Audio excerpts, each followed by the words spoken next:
Hey guys, welcome to the Valleycast. You might notice that we're doing something remote here. We'll talk about that in a sec. But before we get started, Valleycast Christmas special, everybody. This is the Valleycast Christmas special. So I hope you all. It is a cash bar. Sorry, times have been tough. Yeah. But we hope you guys have a good time, and we're gonna have some good corporate humor, good, safe, fun corporate humor, and we're gonna just don't get too drunk. Randy, you fucking drunk, Randy, you loser. Randy. You fucking piece of shit. You every asshole. Time. You bad dad. Every time. You're every a bad time. dad. Every time, Randy. No one likes you, Randy. Don't feel like watching movies, so I'll watch people guess them instead. I don't know how it goes. I think it starts with your show. Wanna laugh, wanna laugh. So, guys, I have a question for you right off the bat, a Christmas question.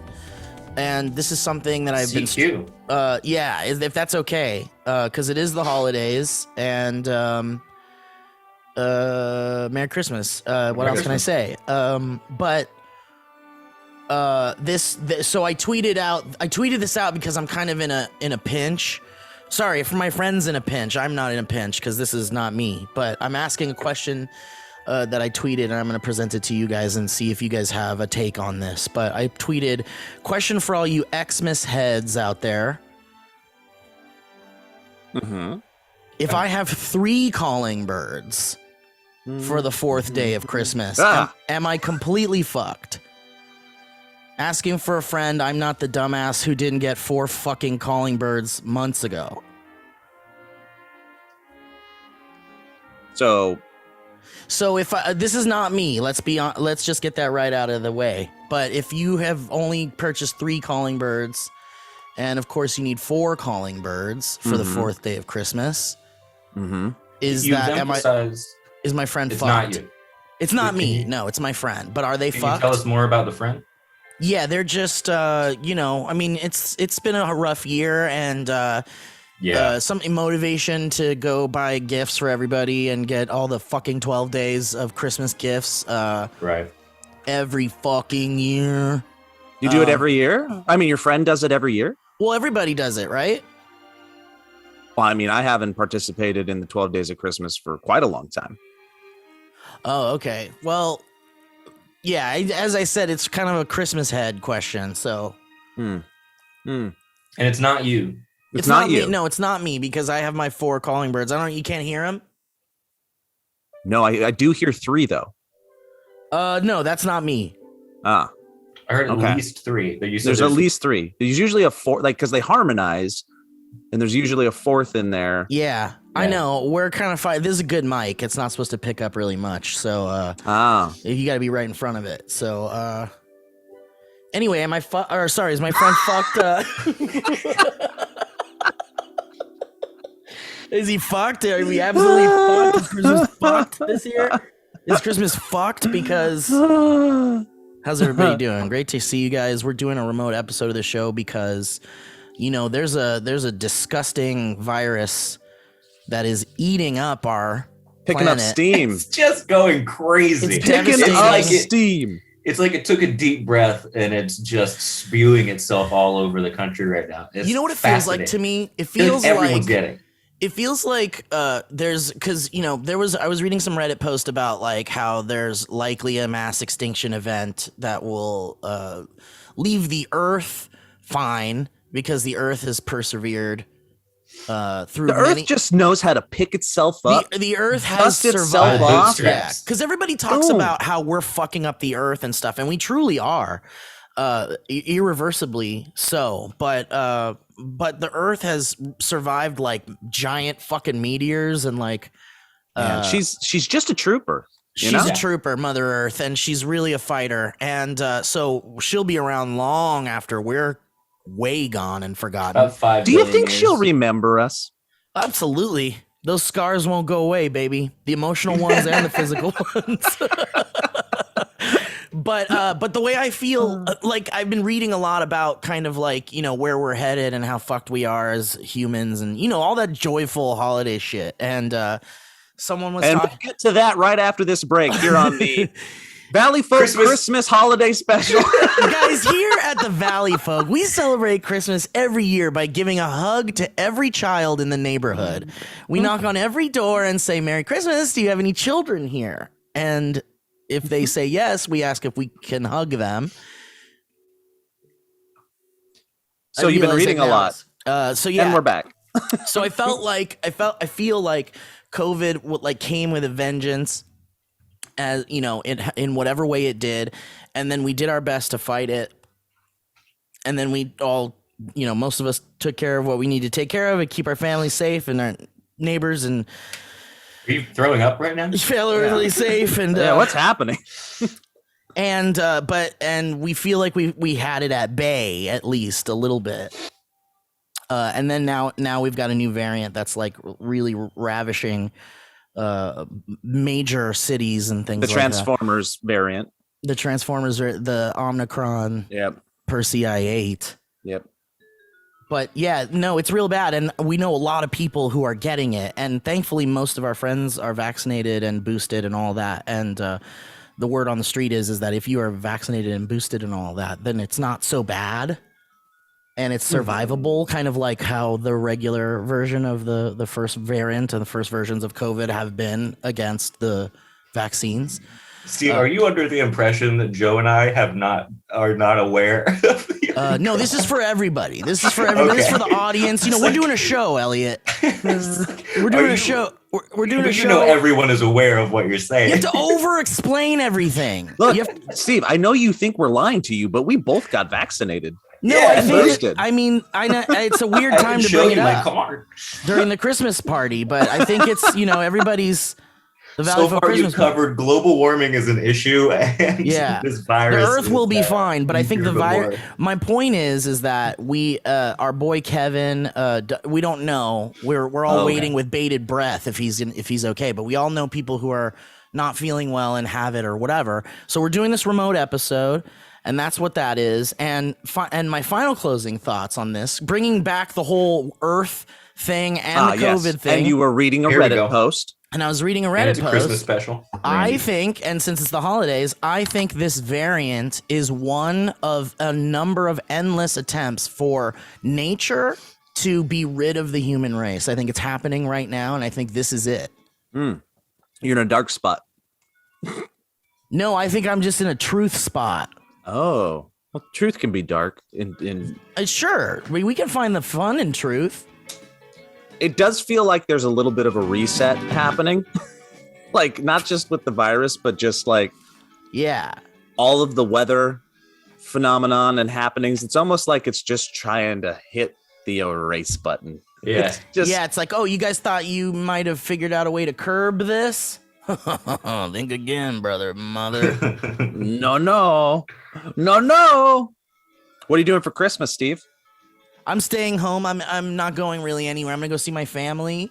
We're gonna have a little family thing. They kind of want to go. I think they were talking about going to Solvang or something. I don't know, man. I think shit's crazy this holiday season. It might be safer to stay in with the fam. In my opinion, I don't know. I'm just some dumb idiot from California. So car trips are fun even during this time, as long as you stay in the car and you. Yeah, we'll see. We'll see. I mean, it might be safer. I don't know. Personally, I feel like it might be safer not to do that. But I'm going to see my family, and I'm going to be here. And, it's the season, Joe. 'Tis the season, they say. You're going mad is what it sounds like. I mean, it is what it is. It's crazy because it is a little scary that people are, I think forever people are going to be like, oh, here comes another quarantine, because everyone keeps talking about how like there might be another quarantine. And it's like, I don't know if I believe that really. I think it's just going to be up to you if you want to like be out in the world or if you feel safe enough or if you're doing everything you can to feel safe. But I think the quarantine was so scary and damaging and fucked up that people are just going to be afraid of it forever and afraid of another one coming. It's going to be ups and downs. It's going to be peaks and valleys. Yeah. But do you think do you think another quarantine is coming? Fuck if I know. Look, man, I'm far from an expert. All I'm doing is taking the temperature of the people and the temperature of the country and the world. And it seems like I would be very surprised if that happened. I think personal quarantines will happen to people, but it just feels like in general, people would rather act like it's over. Yes, because they don't want to go back to Most it. people are acting like it's over. Like I've been acting like it's over, and then all this Omicron thing happened, and then I was like, all right, well, I guess it's time to not even take your mask off outside again. Yeah, I feel like quarantine worked when we stood a chance of really stopping it, but now it seems as though maybe this was always inevitable, but it seems as there's no stopping it. So it's like, what can you do? Plus, I don't think anybody would tolerate, and I don't know that economically it would necessarily. I think you're right, Elliot. I think that's the whole. I think that's it. I don't know, because I think the quarantine was an attempt in the beginning to stop it, and I think it might have worked. Yeah. It may have. now a quarantine would be pretty pointless because it just feels like most people have decided what they want to do, how they want to handle this pandemic. I would just be surprised because I don't think, because really for me there's the work version of quarantine, but then there's like the schools version of quarantine, and I just don't see people shutting down the schools again. And if you don't, and that's just like, that's the petri dish. That's where the petri dish starts and brings everything home. And right. I mean, and like, do you think that like major theme parks and stuff? I have these vitamins in front of me. I'm about to swallow down a bunch of vitamins. Popping them out of anxiety. I really am. I have them all right here. I've got my vitamin A. I'm about to take 2. I've got my vitamin K. I'm about to take 2. And my D3, which I'm about to take 2 of. Not sponsor. And my favorite Christmas special we've ever done. Yeah, guys, watch it. Good. Watch some old men take some vitamins. And can you imagine just showing us in 2018 what this is? Just be like, what? Guys, so Omicron is fucking us up, and I'm gonna take my pills. Like Omicron was some robot that came from space to kill us all. I still don't know how to say it. It's the one that I'm not saying it right at all, probably. Omicron. No one was saying, is it Omicron or Omnicron? Omicron. Omicron? Isn't it Omicron? Is that Paul Simon song? Oh man, is it it's COVID? Like I see the word everywhere, but it doesn't stick in my it's like my brain. Ghislaine Maxwell, like, you know, that Maxwell, the pervert. Yeah, the Epstein's like second in command. Ghislaine. Yeah, I don't know how to say her name. I don't know how to say it. And by the way, that trial is going on, and it's really interesting because it's like hardly being like covered in a big way. But if you Google it, you'll find stuff. I think there's conspiracy on top of conspiracy on top of conspiracy. But the main reason why this trial isn't like as big as the Epstein one or as like, OJ or anything like that is because they're not televising this. Yeah. There's no cameras in the courtroom. Did you see that? When because they don't have cameras, they have the sketch artists and the friggin' her looking at the sketch artist and then drawing her back. Like dueling sketch artists, standing like just dead-eyed staring at her, drawing the sketch art. I was like, that is a bold, weird move. Just vigorously drawing and then holding it up. The whole thing is creepy and weird. And I've heard it's like the prosecutors are trying to throw it too. Like the prosecutors are doing a horrible job, and from the very beginning, it seems like they have really no interest in prosecuting her at all. It's crazy because this is like, we could get into conspiracy stuff and get scared and talk about like the corruption and stuff that we're surrounded by on the daily with things like this. Shit. But it really, like, if you guys don't know, like this whole Epstein thing is so scary and huge and big, and like, there's still residual stuff. There's too many red lines connecting to too many important people for them to really want to play with this. Yep, and that's the bottom line, pretty much. Like too many red lines, man. I don't know. and then when you I don't want to have to go through these and navigate all these red lines like Catherine Zeta-Jones in Entrapment. Dude, that is a specific movie drop. Yes, it is, Joe. But you're right. Visually, it does feel that way because, there's like when you go deeper down the rabbit hole, there's even people talking about how like the lack of constant coverage might have something to do with like, these media companies linked to very powerful people, linked to very powerful institutions that could be implicated, with all of this stuff. And it's just endless. Like it's endless. The connections to this like crazy, disgusting Epstein debacle thing is like deep. It's so huge and crazy and scary and deep. And, the most interesting part has always to me been that like manifest, that like plane manifest with like names of people that have been on Epstein's plane and stuff. Yeah, man, it's real scary. I can't believe Santa was on there. That was weird. What? Anyway, we'll be right back, guys. It's the Valleyfolk Christmas special coming at you. I believe Santa was on it. Oh man! Why was Santa on Epstein's? 2 questions. Why was Matt Groening on Epstein's plane, which is true, and why was Santa on Epstein's plane? We'll find out when we come back. But anyway, yeah. So they're saying the trial is gonna even like end really soon, probably, which is so. It's gross, man. It's like the biggest thing ever. It's the biggest thing ever for like. So many things for this industry, for this country, for the level of debauchery is so unheard of. It's despicable. It's like damning on a human level. Yeah. It's like the kind of shit you read about that like Vikings did back in the day. Like the Greeks. Yeah, the Greeks and the Inquisition and shit. It's like really debaucherous, like hedonistic, powerful, scary shit. That just what's that was made it Caligula or whatever? Yeah, Caligula. Yeah, Caligula's real pop. Yeah, because there was a lot Omicron. Omicron. Ghislaine. Ghislaine. Ghislaine, Omicron, Maxwell. Ghislaine.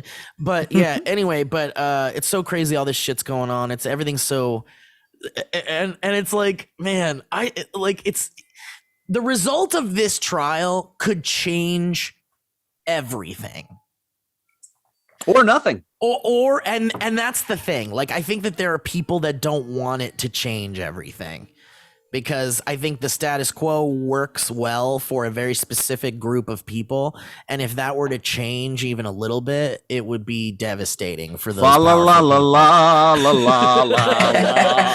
So we get our calling birds, we get our French hens, and we shut the fuck up and we pay our taxes, and that's how we get through this fucking piece of shit meaningless existence. Merry Christmas.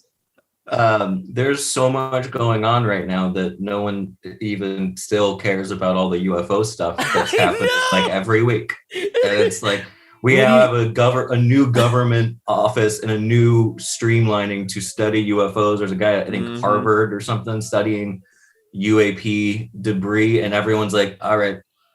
And we're not even like paying attention to the UFO logs. Did you see who was on those? It's crazy. Well, I heard the Easter Bunny. I heard Tommy Maguire was on there. So many. The Easter Bunny. The Easter Bunny went to Epstein's Island, and we don't want to talk. We don't want to think about that. Yeah, it's crazy. It's there's so much going on, and it feels like everybody has decided what they really want to focus on, and then and for the holidays, hopefully it's about family and love and giving and all that shit, because it's all we have sometimes. Speaking of holidays, we'll be right back. We'll be right back. Merry Christmas. I found the secret to eggnog, by the way. What do you mean the secret? Brandy? I found the secret. Brandy is good. But I don't know if you guys have been buying eggnog the last. The secret to making it good, or what do you mean secret? Look, there's a lot of eggnogs out there, and then I remember as a kid just being like, eggnog's the bomb, it's the shit. But the last few years I've been buying it, and it's not been up to par. And then I found out you have to buy the eggnog that is vanilla spice eggnog, and then you're rocking it. Do you not like? Do you not like regular eggnog? I thought I did, but I think back in the day, I think it was more closer to a vanilla spice, regular base foundation flavor, and then it changed. They got all the pumpkin spice eggnog and all this other shit out there. Vanilla spice eggnog, mwah. Ooh, that's good. No, I'm gonna, maybe I'll get some eggnog. Throw some brandy in it, like you said. Did you guys watch? Oh, go ahead. The Fight Before Christmas. Are you talking about? Wait, are you talking about the boxing? No. Did you say The Fight Before Christmas? It's a documentary about one particular man who is obsessed with Christmas, and he goes against the HOAs because he's determined to put as many Christmas lights up as he wants. Yes! Right. Except it's got a little twist in it where you find out that this guy is the biggest asshole in the world.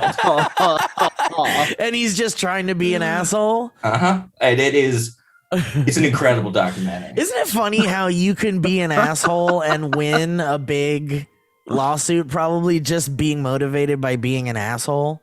Yeah. Like it has nothing to do with justice or changing rules so that people can be bettered by it. He's 100% masking his assholiness with Christmas cheer. Like guys, I'm just fighting for Christmas. I'm just putting lights on my house. That's all I want to do. Yeah. They accused him of attacking his religion. Because he was like, this is a war on Christmas, and the homeowners association is like, damn, we can't get out of our driveways. Like you're like, isn't that crazy? Dangerous. Do you feel like that says something about humanity as a whole? Like it kind of shines the light on a lot of those people that are like really aggressive about like the stupidest shit. And then you're like, why are you fighting for the stupidest shit? And then you're like, oh, because you're an asshole and you just want, you want to win. Yeah, I've always had You want the attention. You want the attention, You want your point you want to be heard, maybe. You want to be understood. I don't know. I think there's a thing that gets lost in translation in the brain where I think on a human like base level, you just want to know that you exist and you affect things. It's the same reason why I think when a 2-year-old sees a stack of toys, the only thing it wants to do is push it down and see the destruction of it because it sees that it creates change on the world and in a situation, and that justifies your existence. You're like, oh God, I exist and I'm here. I think as you get older, you confuse that need and that desire with shit like this. You go, yeah, I this matters to me. And then you see that it's affecting people. I'm going to put all these fucking Christmas lights up. But matters. It's a negative. It's a negative effect. But that negative effect still tells them that they have an effect on the world and other people, and they're just confusing that it can also be a positive thing, but they go the negative route instead. But because it's not the idea that. Is that him? That's not who I expected him to look like. Why does he look like a Polar Express character? Yeah, he thinks he is. He's a psychopath. So his whole personality is around Christmas and shit. Mm-hmm. And he thinks he's a hero, and he thinks he's a hero the whole time. It's a stunning display of lack of self-awareness. Isn't that what the United States is? The United States is a stunning display of a lack of awareness. Anyway, we'll be right back. Fa la la la la la la. And I think death is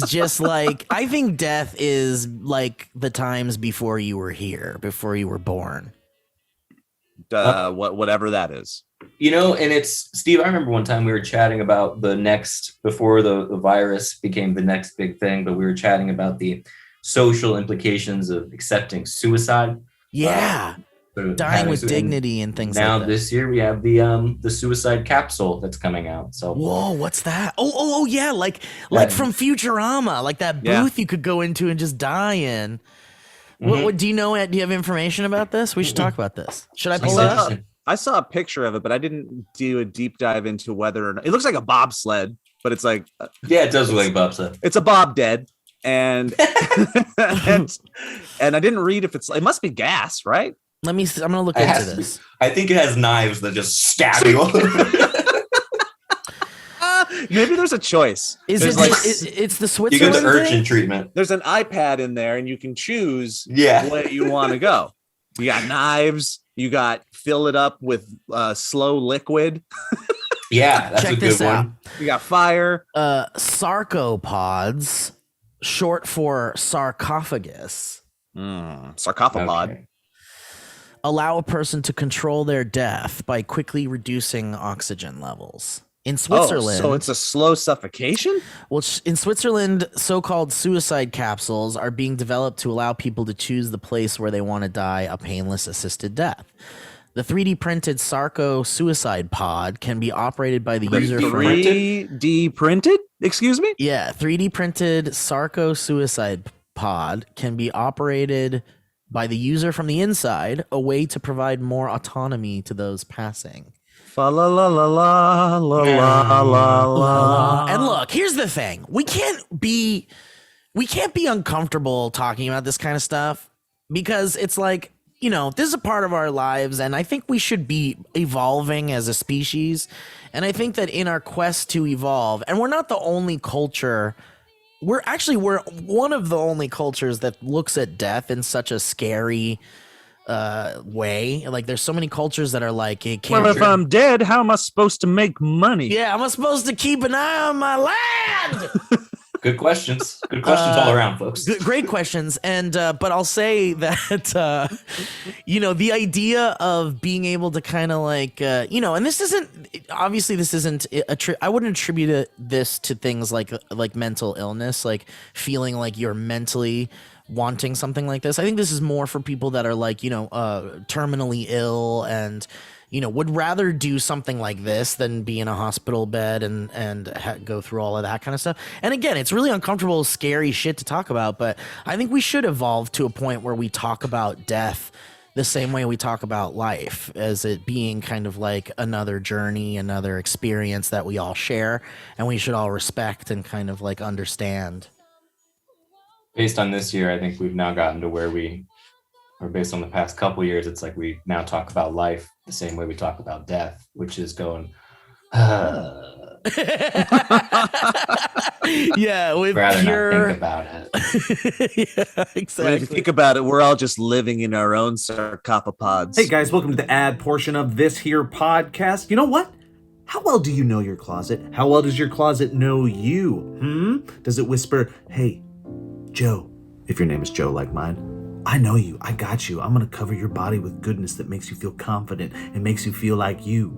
Well, my closet did not feel like that for the longest time until I stumbled into Stitch Fix, which I just got a box of recently, and I got some new shoes and jeans, all things that I hate shopping for, and they did it for me, and it was awesome, and they made my holiday season better. They are introducing a new product that you should all check out. They're introducing Stitch Fix Freestyle, a shop built just for you.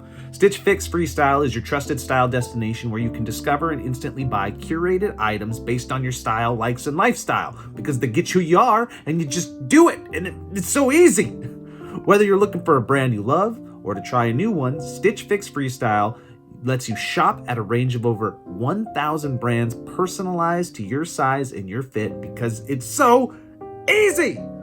With styles for workouts to workwear, for lounging around the house, or for a night out on the town, Stitch Fix Freestyle has clothes for any occasion. Plus, there's no subscription required, and they offer free shipping, returns, and exchanges, and that's all awesome. So do yourself a favor and get in on this, is all I'm saying. It's highly, highly touted by me. Myself. So get started today by filling out your style quiz at stitchfix.com/valleycast. That's stitchfix.com/valleycast to try Stitch Fix Freestyle. stitchfix.com/valleycast. Highly recommend. Ad number 2. Commence. What is HelloFresh? Well, let me tell you. You get a fresh, pre-portioned ingredient and seasonal recipe delivered right to your doorstep. That's what it is. Skip trips to the grocery store and count on HelloFresh to make home cooking easy, fun, and affordable. That's why it's America's #1 meal kit. I'm going to address 2 bullet points down here. The first, the holidays can be hectic, but HelloFresh helps keep things simple with recipes that cut back on meal prep and cleanup so you can spend time in the kitchen and more quality time with your friends and family. And not only quality time with them, but increased awesome quality time because they think you're a frickin' kitchen wizard. HelloFresh makes you feel like you are some TV cook. I feel like I got magic hands when I cook with HelloFresh. I make things that I never thought that I would ever be able to make. HelloFresh offers 50 menu and market items to choose from every week, including vegetarian, calorie smart, and gourmet options, providing plenty of variety. Here's a little bit of personal information for you to help sell this bullet point.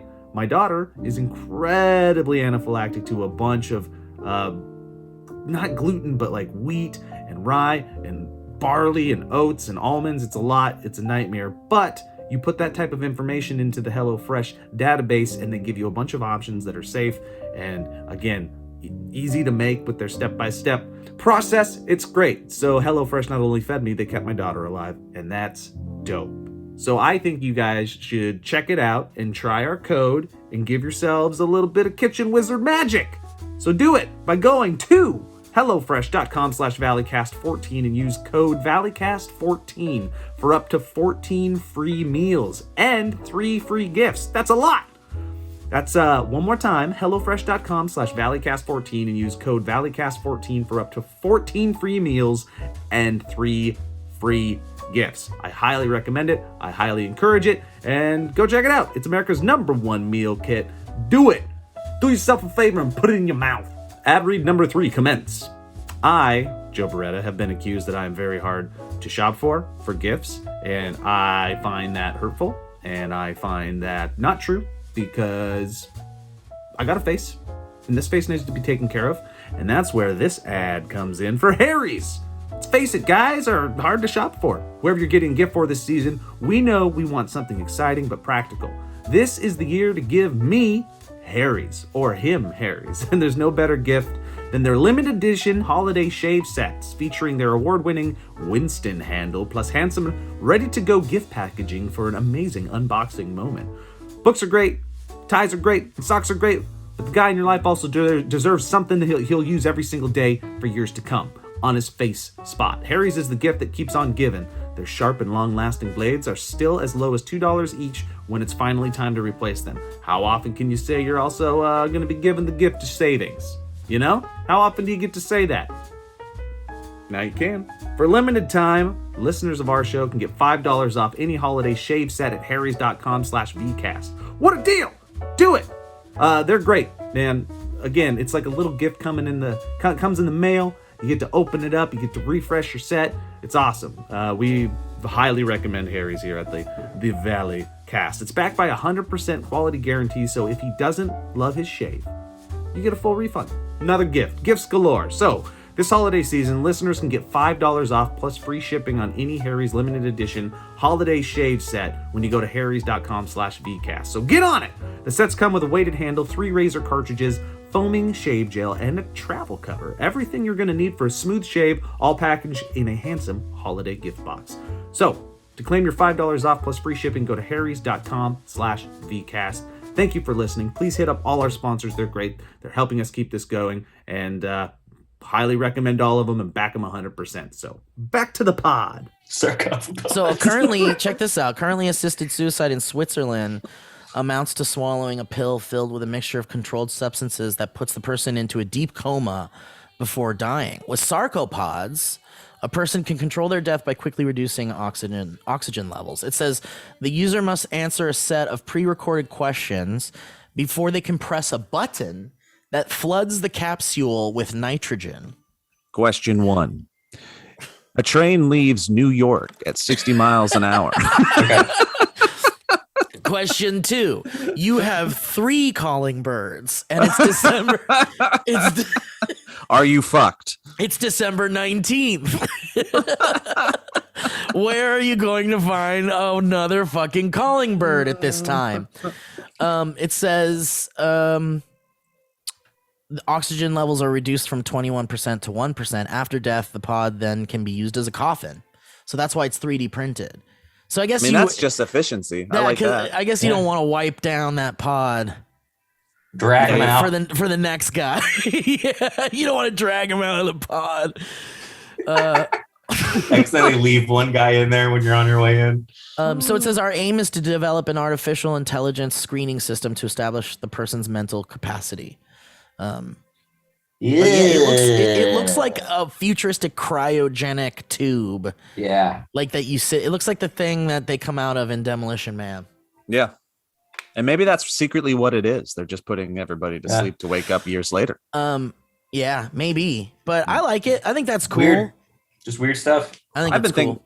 I think you're right, Steve. I know you started in a jokey place, but I do think I've been thinking about it lately of the not for a personal exit, but just the thought of dying with dignity in the future, and the thought of how we've maybe confused death with it seems to be more about everybody else surrounding the person that is going through the experience than it is the person going through the experience. Like that person, you lose your autonomy in your exit so much in this world. And it's more about how everybody else feels during it and after it. Yeah. As opposed to how the person that's actually going through it feels. I remember when my grandpa was dying, he was a real piece of shit. But I remember when he was dying, he was like, he kind of just wanted to say bye-byes. And the whole family were like arguing about like, well, we're in a, this is a Catholic hospital. You can't do that actually. Like they don't allow that here. They don't allow you to decide you want to just go. Like it has to be like natural, I guess. And all I could think of was like, man, that's fucked up. Imagine being in your dying bed and you're like, I'm ready. I'm sick of this shit. It's an awful thought, but it's something to consider for sure. In that idea, like when you're just wanting to go to sleep at night and everybody else is just like, yeah, they're like, hey, we want to, hey, we're here. We came all this way to see you. Wake the fuck up. Wake the fuck up and tell me something that will change my life and make me not sad. No, go fuck yourself. Dying is about the person dying, and I think it should be all about kind of what they want, because wouldn't you want that? If you want your family around you and you want them to do everything they fucking can to keep you alive, that's fine. That's your decision. But if you want to go bye-byes, it sucks. You're in pain. It hurts every day. Then go home, man. Get the fuck out of here. Let everybody go home. Go home. Let everybody else go home and start moving on with the grieving process. You know what I mean? Put me in a trebuchet and just send me. That's all I want. You're going to regret it, Steve, when you do that. And then you wake up in hell and you go, uh-oh, I chose wrong. Yeah, I know. But isn't that the whole point is like, no one knows what they're choosing, if what they're choosing is right. And any possible, like as ridiculous as some organized religions beliefs sound in our modern day and age, nobody knows. There could be a hell. Sure. It probably isn't, but if there is, I'm certainly going there, and that sucks. But what can I do about it now? Well, you show me. Should I become a priest?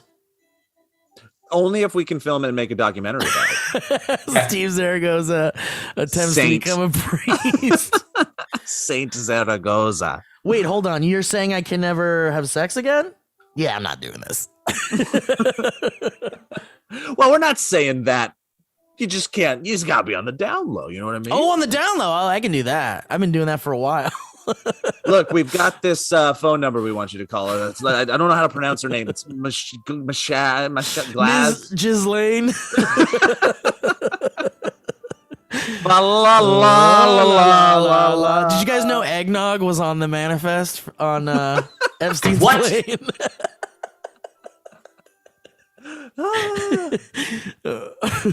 How did I'm glad you got these all in before you before this all hit and we couldn't do anything again. But did the shows? How did the dynamic banter shows? Oh yeah, go? Man, that was so fun. Them? Yeah, it was so fun. It was a really reinvigorating experience, re-energizing.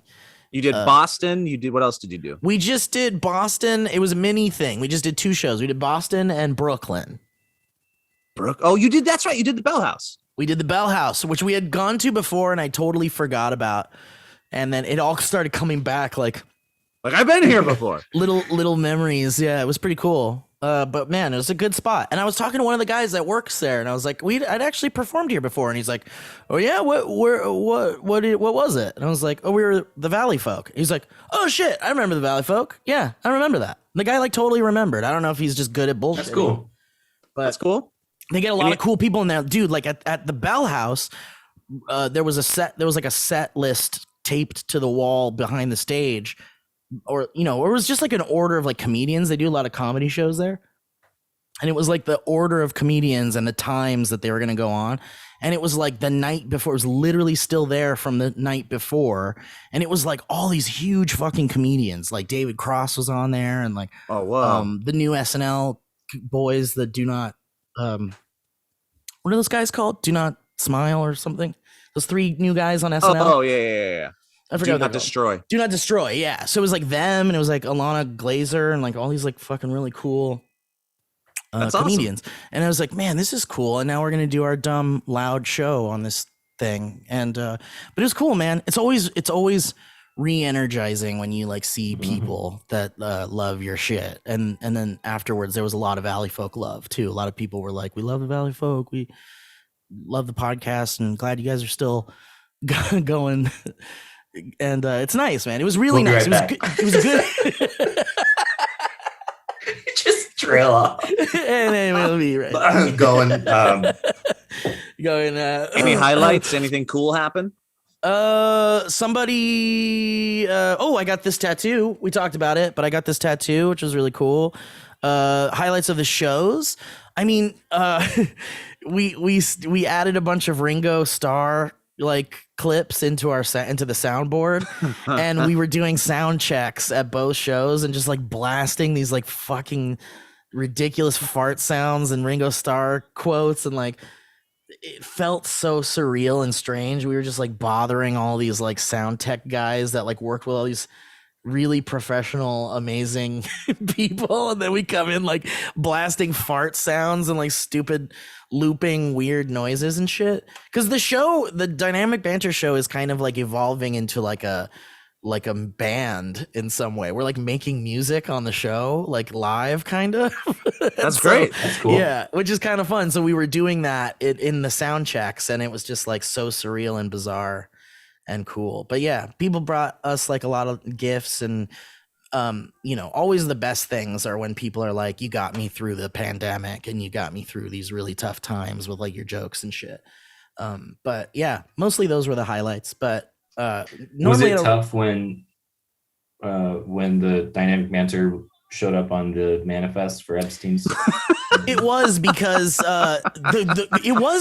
Mike and I both had alibis, which is really strange. Like we weren't our names are not on the manifest, so I think it was Ryan Faroki. Yeah. All right. We'll be right back. So I found this Reddit. Man. I found this Reddit post that says, what historical mystery is unlikely to ever be solved? Ooh. And I thought we could go down the list of some of these things and talk about them a little bit if you guys would like. That. I love that a lot. What's that? Let's do it. Let's do it. Okay, hell yeah. The best comment is the exact burial site of Genghis Khan. Apparently we'll never know where Genghis Khan is buried. I feel like that's probably par for the course for a lot of people in history. Yeah, but with someone so, important to historical, for someone who's also like, wasn't he like a general or something? What was his whole thing? He was a conqueror, and his DNA is in all of our DNA. So as someone who's a conqueror, is a famous conqueror. This man slayed humans and uteruses. Yeah. And Poon. I did not know that he was missing. Well, it says here, someone says, I watched a documentary about this on Curiosity Stream a little while back. I don't know what that is. There's a good possibility that Genghis Khan and a handful of his descendants were buried under a mound at the top of his favorite mountain, Burkhan Khaldun. He sheltered on that mountain after he had run away as a child, and he declared it sacred. To this day, you need special permission by the government to even get close to it, which is very interesting. Oh, wow. That's fun. Yeah, this is one of those learning moments, but I also like somebody that can just go, that one's my favorite mountain. I know. Someone said the next comment is, everyone should have a favorite mountain. Joe, do you have a favorite mountain? That one's my favorite mountain. I kind of like the Devil's Peak in, you know what I'm talking about? You're talking about the Devil's Tower? Devil's Tower. That's what it is. Yeah. I'm not so much a mountain and more of a tower, a monolithic rock sculpture. They say a bear chased, I think it was an Indian princess was chased up it, and a giant bear scratched its claws down the side, creating the grooves. Cool. And of course, that's bullshit. But God damn it, Steve! Here's the. That's obviously bullshit. But I love the story and it's cute. No, I would love that to be true. That'd be awesome. I think that's the story. It's something like that. Yeah. Anyways, next story. Next another historical mystery that is unlikely to ever be solved. La la la la la. We where the Sumerians came from. It's fascinating how the first people to invent writing and settle in great cities, papyrus, speak a language totally unrelated to the languages of the people around them who spoke Semitic languages.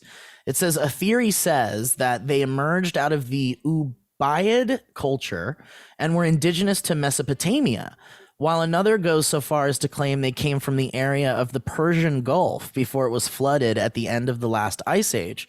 And some others believe they are related to the Indus Valley civilization. The Indus Valley. Yeah, you're bringing me back to high school. This is fun. And it says, and that's that. So where the Sumerians came from will likely never be solved. We'll never know. How cool is that? I think it's fascinating beyond all belief, quite honestly. It also someone else added, I agree it's an interesting problem, but it's also kind of what you'd expect. Most of the languages of that region were simply never recorded. It could have been an isolate at the time writing was being innovated, or it could have been part of a larger family with relatives in India or Africa. We aren't going to know because only the speakers in this one region were using that system until it was adapted for language families centuries later. How far down is the theory that they were aliens and they left? Dude, I know, right? Let's see. Probably not too far because it is Reddit. Let's see. Reddit in their little alien logo. They love aliens. Someone says, damn, this was an excellent read. Totally the kind of shit I'm super interested in. I love history and languages very much. I'm curious to know how you acquired all your knowledge. Let's see. There's an episode of the Fall of Civilizations podcast on the subject. There's so much knowledge and cool shit out there, guys. It's really fun. We'll be right back.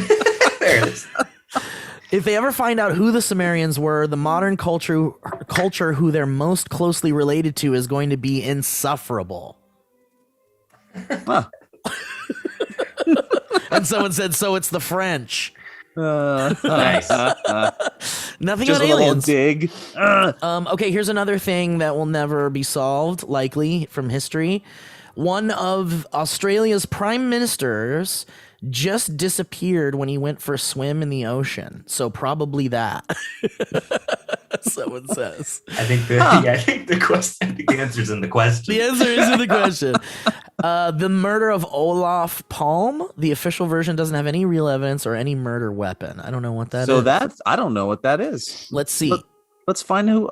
I feel like I'm about to learn something that I'm supposed to know. Olaf Palm. There's a Netflix series. It says, I love the crime trilogy around that topic by Leif G.W. Person. I don't know. Olaf Palm. I'm going to look that up. Yeah. Hold tight. Yeah, Anyways. Usually people are really good about explaining what that is. Like some people will be like, what is this? But no one's really saying it. The former prime minister of Sweden. Oh. He was assassinated in 1986. So it must be about that. There you go. There we go. Okay, let's see what else we got here. What Pope Leo said to Attila the Hun. Attila was taking over the world and made it to Rome and the Vatican. Leo rode out alone and spoke to Attila and convinced him to not destroy Rome and the Vatican. What was said, only the archives of the Vatican has any idea. Wow, cool. Yeah. Someone said, quote, oh my God, can you not?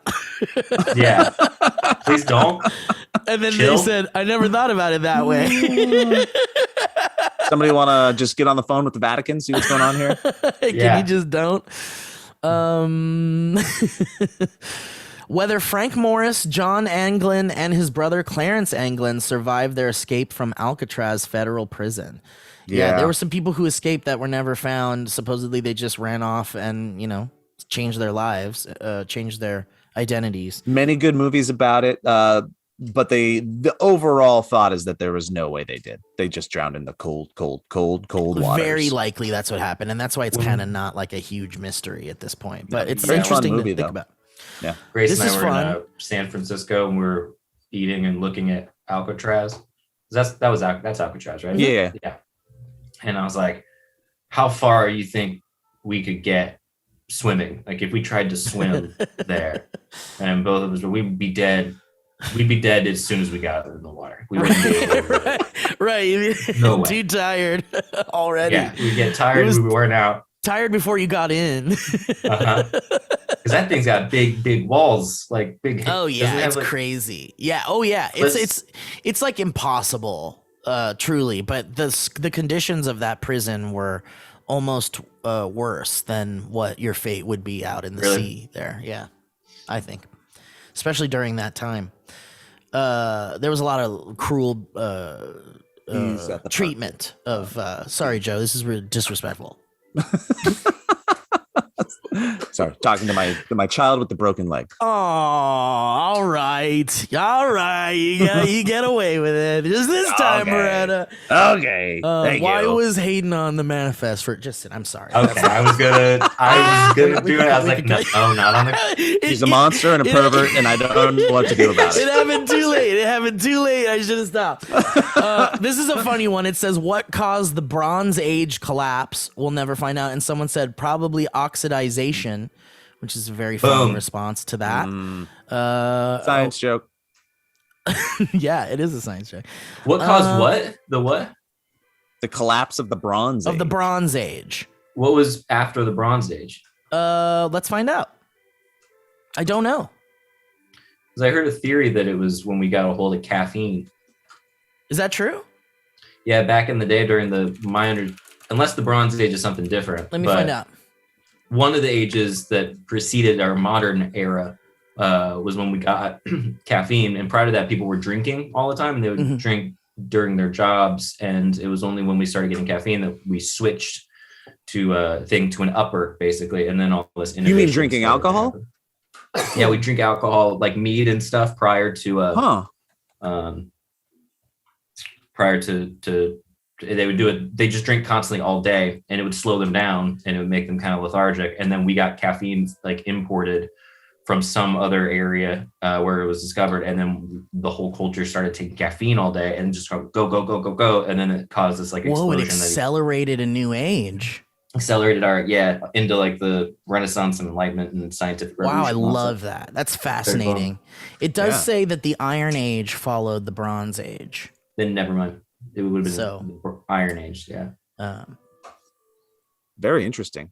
But but there is a lot of shit about what caused the Bronze Age to collapse, and then what happened and why. And I guess we'll never know. It's really interesting. So because so many records are just destroyed, you know, like there wasn't there like I learned this from Epcot from Epstein. Epcot was on the Epstein manifest. No, the big spaceship Earth was on the big giant ball was on the this thing runs deep, guys. It runs real deep. So did you have Spaceship Earth was on the flight? Yeah. Because it's that big giant thing. And did you know that there's a ride in there, Joe? Inside of Spaceship Earth? Like a coaster or something? No, it's like it's like a fun little like a slow like you go all around the inside of it, but it's basically cool. Like it tells you the history of humanity and technology, and it's really educational boring. And I'm sorry, I love it, but I guess you would. I love it. It's boring. It's boring. It is, but I like it because because I remember I didn't know, which is crazy, that there was like a worldwide archive. There was like an archive of like the knowledge of the world from like really early on to that point.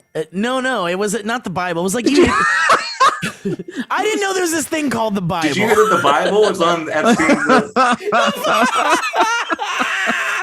Yeah, I'm sure there was a few of them on there, some in the luggage, but no, there was like a destruction of an archive that was like a devastating loss of knowledge, of historical knowledge that we that we just don't have anymore, and a lot of people just had to kind of like rewrite things and like kind of remember what it'd be like if we lost that like seed vault that's Exactly. North. Yeah. Exactly. And that's fascinating to me too, because it's like, man, what's all this stuff? Like the fall of all of these ages we might have had the information in there, but it got destroyed. Wait, are you sure that wasn't just added for the ride? That there was a one singular compendium of No, not knowledge? like of the world, but like in this one area, there was like a record of that geographical area. Disney wouldn't lie like to us. Yeah. Is that like an old kind of like, wasn't there some library that supposedly had a bunch of information that got is it the same destroyed? thing? Yeah, Library of Alexandria. Yeah, that's Alexandria, Yeah, the Great Library of Alexandria in Egypt was one of the largest and most significant libraries of the ancient world. The library was part of a larger research institution called the Motion, which was dedicated to the Muses, the 9 goddesses of the arts. The idea of a universal library in Alexandria may have been proposed by Demetrius of Phalerum, an exiled Athenian statesman living in Alexandria, who may have established plans for the library, but the library itself was probably not built until the reign of his son, blah, blah, blah, blah, blah, blah, blah. The library quickly acquired many papyrus scrolls, owing largely to the Ptolemaic kings' aggressive and well-funded policies for procuring texts. It is unknown precisely how many alliteration scrolls, there. Indeed. The estimated range of 40,000 to 400,000 scrolls at its height might have been included in this library at the time. Alexandria came to be regarded as the capital of knowledge and learning, in part because of the Great Library. Many important and influential scholars worked at the library, blah, blah, blah, blah, blah. Here we go. Despite the widespread modern belief that the Library of Alexandria was burned once and cataclysmically destroyed, the library actually declined gradually over the course of several centuries.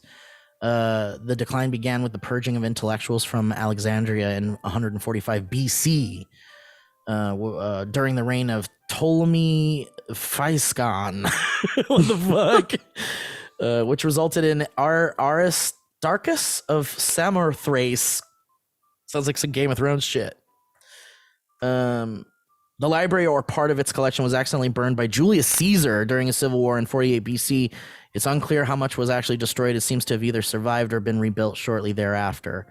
I don't know if that's the same one. Is this the same one probably that they show in the Spaceship Earth? No idea.